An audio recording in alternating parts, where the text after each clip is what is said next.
मित्रांनो, आपल्या कलेक्शनमध्ये बहाडोली जांभूळ आपण लावलेली होती। ही अशी 35 झाडं आपल्या कलेक्शनमध्ये आहेत आणि 4 वर्षाचं झाड आहे। 4 वर्षाचं झाडाचा घेर अतिशय सुंदररित्या झालेला आहे आणि हे कलम न लावता आपण डायरेक्ट बी लावली होती।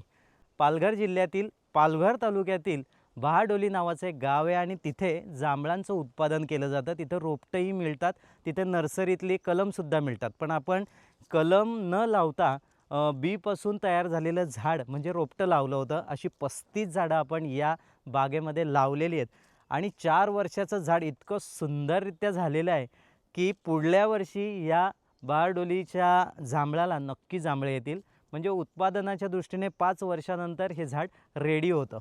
सुंदर पद्धतीची ही जांभळं झालेली आहेत। आपल्याला पण जर बहाडोलीची जांभळं जर हवी असतील तर थेट कॉन्टॅक्ट बहाडोली गावामध्ये करायचा। प्रत्येक घरामध्ये वाण आपल्याला बघायला मिळतात। आपण जर तिथे गेला तर नर्सरीमधून कलमही मिळतील आणि गावातल्या प्रत्येक घरामध्ये छोटी छोटी रोपटीही तयार केली जातात। ती रोपटी आपल्याला घेता येतील।